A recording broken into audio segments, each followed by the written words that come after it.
দর্শক, আজকে নতুন একটা চাঞ্চল্যকর সার্কাসের খবর এসেছে। যখন আমরা দেখছি, আজকেই দেখলাম যে ঠাকুরগাঁও ১ আসনের সাবেক আওয়ামী লীগের এমপি এবং সাবেক মন্ত্রী, পানি সম্পদ মন্ত্রী রমেশচন্দ্র সেন, তিনি কারাগারে মৃত্যুবরণ করেছেন। হাসপাতালে নিলে তাকে মৃত ঘোষণা করা হয়। এই ঘটনা সাবেক শিল্পমন্ত্রীর ক্ষেত্রে ঘটেছে। চিকিৎসাধীন অবস্থায়, হাতকড়া পরিহিত অবস্থায় তাকে মৃত্যুর ব্যাপার আমরা দেখেছি।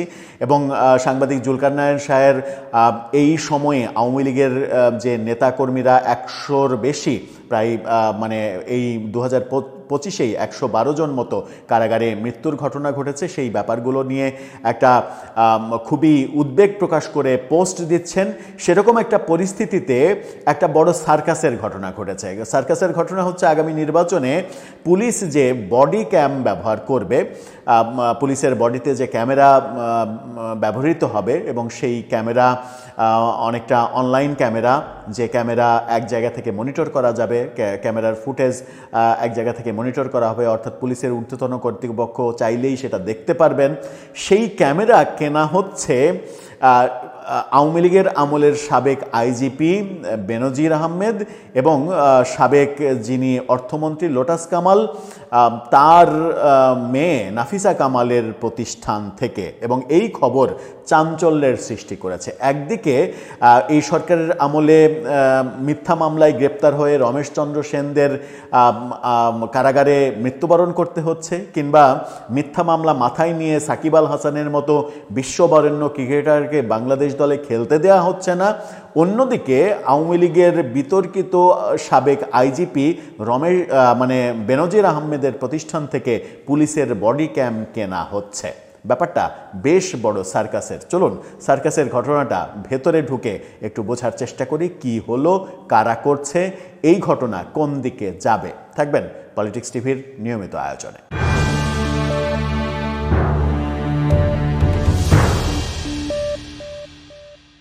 দর্শক, বলছিলাম পুলিশের নির্বাচনে ব্যবহার করা বডি অন ক্যামেরা, সেই ক্যামেরা বেনজির আহমেদ এবং নাফিসা কামালের প্রতিষ্ঠান থেকে কেনা হচ্ছে, এমন চাঞ্চল্যকর খবর গণমাধ্যমে আজকে এসেছে।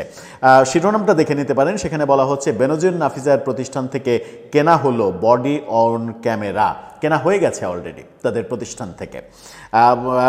সেখানে বলা হচ্ছে, দুর্নীতির দায়ে অভিযুক্ত সাবেক আইজিপি বেনজির আহমেদ ও সাবেক অর্থমন্ত্রী আহমদ মোস্তফা কামালের মেয়ের গড়ে তোলা প্রতিষ্ঠান স্মার্ট টেকনোলজিস থেকে কেনা হলো বডি অন ক্যামেরা। এই ক্যামেরা দিয়ে এবারের নির্বাচনে দায়িত্ব পালন করবে পুলিশ। সেই ক্যামেরা যথাযথভাবে কাজ না করলে বেশ সমস্যায় পড়তে হবে বলে মনে করছেন বিশেষজ্ঞরা। ধরা যাক যে সেই ক্যামেরাগুলোতে মেকানিজম করা আছে, সেই ক্যামেরাগুলোতে এমন একটা চিপস লাগিয়ে দেওয়া হয়েছে কিংবা লাগিয়ে দেওয়া হতে পারে যে সেই ক্যামেরার সমস্ত ফুটেজগুলো কন্ট্রোল করতে পারে ভারতে বসে, দিল্লিতে বসে আওয়ামী লীগ, কিংবা বেনজির আহমেদ যেখানে বসে আছেন বিদেশে, সেখান থেকে কন্ট্রোল করতে পারেন। আমি তর্কের খাতিরে বলছি, যদি এরকম কিছু হয় তাহলে ব্যাপারটা কি হবে। সেরকম কিছু হওয়ার হয়তো টেকনোলজি বাংলাদেশে হয়তো নেই, কিন্তু যদি হয় তাহলে কি হবে। তার চেয়েও বড় কথা হচ্ছে যে আপনি আওয়ামী লীগের দোসর বলে যখন সাকিব আল হাসানকে বাংলাদেশের ক্রিকেট দলে খেলতে দিচ্ছেন না, তাকে মবের ভয় দেখাচ্ছেন, উপদেষ্টা পরিষদে বসে থেকে তার বিরুদ্ধে কথা বলছেন, সরকার থেকে ক্রিকেট বোর্ডে হস্তক্ষেপ করছেন এবং নানা ধরনের ঘটনা ঘটছে, তখন বেনজির আহমেদের প্রতিষ্ঠান থেকে আপনি পুলিশের জন্য বডি অন ক্যামেরা কিনছেন। এর চাইতে হাস্যকর ব্যাপার কি আর হতে পারে, কিংবা এর চাইতে বিব্রতকর ব্যাপার কি আর হতে পারে? তাহলে কি তলে তলে বেনজির আহমেদের মতো অনেকের সঙ্গেই এই সরকারের সম্পর্ক তৈরি হয়েছে? কারো বেলায় ঘটনা ঘটবে, কারো বেলায় ঘটনা ঘটবে না। ব্যাপারটা কি এদিকেই এগোচ্ছে, নাকি এগুলো সবই হচ্ছে আর্থিক লেনদেনের কারণেই সম্ভব হচ্ছে?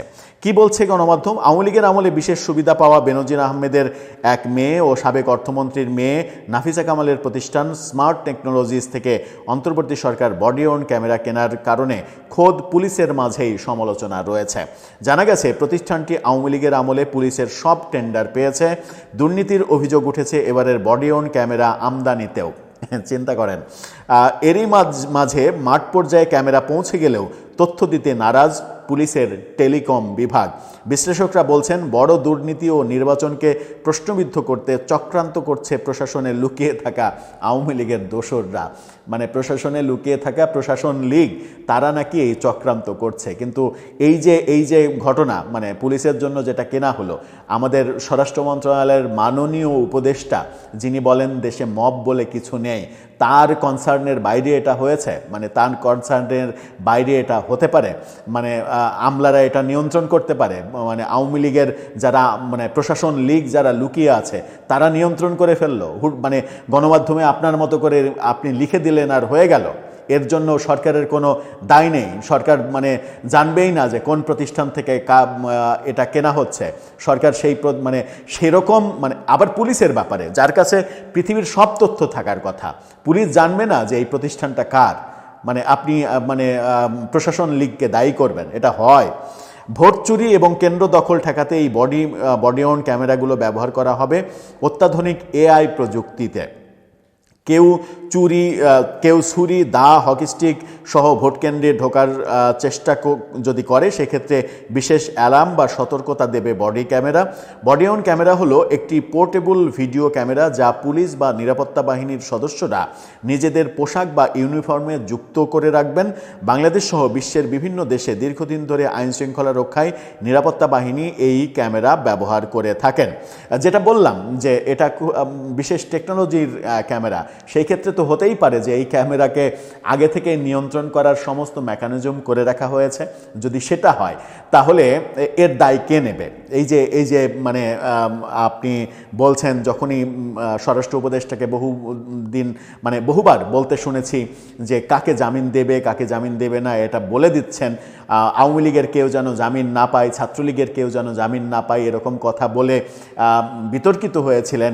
তো আওয়ামী লীগের ছাত্রলীগের নিরীহ অনেকেই তো জেলে আছে, তো নিরীহদেরও যদি জামিন না হয়, যারা দোষী তাদের তো শাস্তি দিতে আপত্তি নেই, কিন্তু আপনি যাদেরকে আবার দোষী বলছেন সেই দোষী বলাদের অন্যতম তো বেনজির আহমেদ।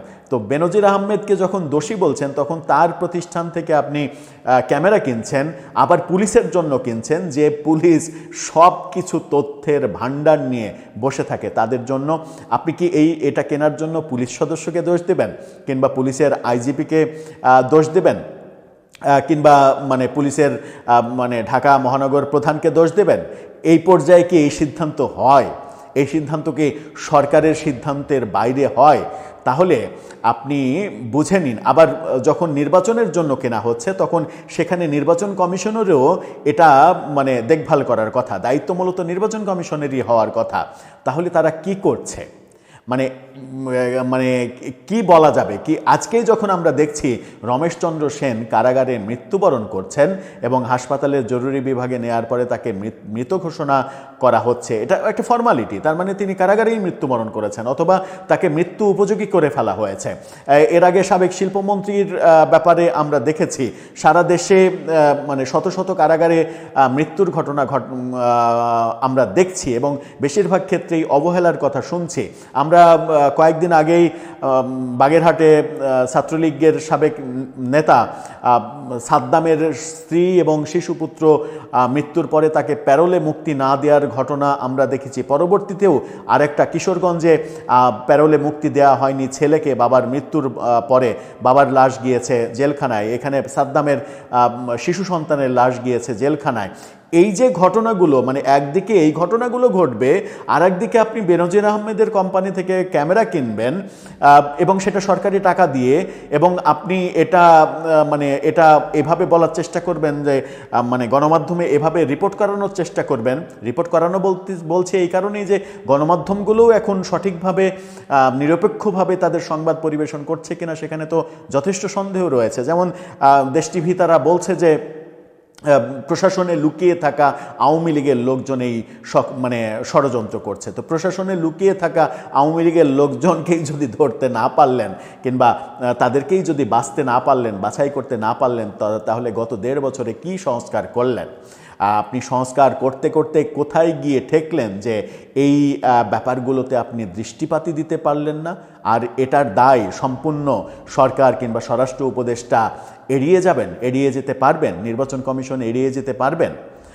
বলছি না যে মানে ওই আওয়ামী লীগের কোম্পানি থেকে কেনা যাবে না, সেটা বলছি না, অবশ্যই কেনা যাবে এবং সেটাই হওয়া উচিত যদি সেটা বৈধ কোম্পানি হয়, কারণ প্রতিষ্ঠান তো আর দোষ করেনি। ব্যক্তি যদি দোষী হয় তাহলে তার শাস্তি দেবেন। কিন্তু আমি এই তুলনামূলক আলোচনা এই কারণেই করছি যে আপনি একদিকে ফ্যাসিস্ট বলে সাকিব আল হাসানের মতো বিশ্ববরেণ্য ক্রিকেটারকে বাংলাদেশ দলের জার্সি পরতে দেবেন না, আর অন্যদিকে আপনি বেনজির আহমেদের প্রতিষ্ঠান থেকে বডি ওর্ন ক্যামেরা কিনবেন, তাও পুলিশের জন্য, যেটা খুবই সেন্সিটিভ একটা জিনিস, সেটা একেবারেই স্ববিরোধী হয়। এবং সেই স্ববিরোধিতা একটা ব্যাপার স্পষ্ট করে দেয় যে কোথাও কোথাও স্পষ্ট রাজনৈতিক পদক্ষেপ নেওয়া হচ্ছে আর কোথাও কোথাও উদাসীনতা দেখানো হচ্ছে। দর্শক, আপনার মতামত জানিয়ে এই ব্যাপারে লিখতে পারেন আমাদের কমেন্ট বক্সে।